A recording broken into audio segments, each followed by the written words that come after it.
Welcome, welcome. It's 8 p.m. and I am in the garden shed. Why am I in the garden shed? Because I'm looking out the window at something pretty cool, actually. In fact, it's kind of beautiful too. It reminds me of God's goodness to us. I'm not sure my description is quite enough, is it? I think you need to see it. Do you want to see it? Let me show you. Here we go. Can you see?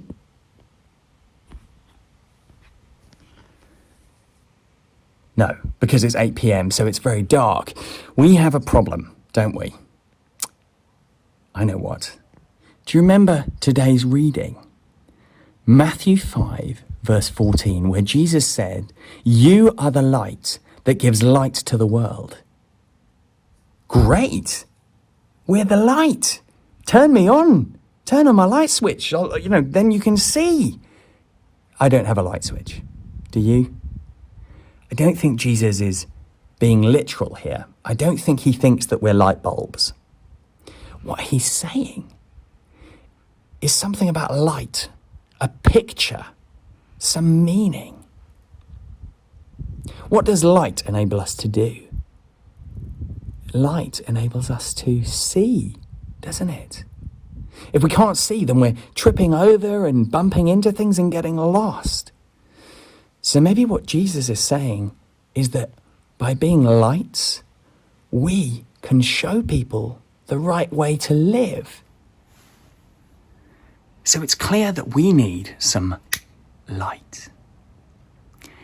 Jesus says, "A city that is on a hill cannot be hidden, and a light, nobody puts a light under a bowl.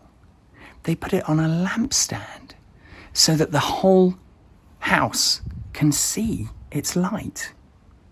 So if we are lights, then maybe we shouldn't be hidden either. So how do we not hide? Well, for starters, we get out of the shed. We get outside. So let's do that now. Jesus continues, doesn't he? In the same way, you should be a light for other people. You know, when I first came to Holy Trinity Wallington, our very own James Miller offered to cook us a meal. He even brought it round in the car for us. It was brilliant and it was kind and loving. Maybe that's what Jesus is saying, that by being a light, by doing good things, that we are pointing to God. We see this same light all through the Bible, don't we? Right from Moses leading the Israelites and making sure that they were following the right direction, all the way to Daniel, who, even when it might have cost him his life, was prepared to open the window and pray so that everyone could see him, leading a light to God. And then Jesus, of course, his whole life, his ministry, healing people, helping people, loving people, teaching people. He was a light pointing us to God. So why is it so hard to be a light? Well, let's remember those stories. Daniel was thrown into the fire. Jesus was crucified. Being a light is like being a candle in the wind. We are open, vulnerable, exposed, seen by everyone. And that can be scary, can't it? But in John chapter 1, verse 5, we read, "The light shines in the darkness, and the darkness has not overcome it." Ultimately, a light that shines for Jesus is a light that will never be snuffed out.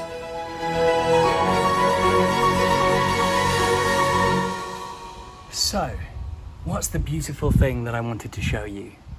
Well, it's something that represents all of our lights. And if you burn brightly for Jesus, then people are going to see.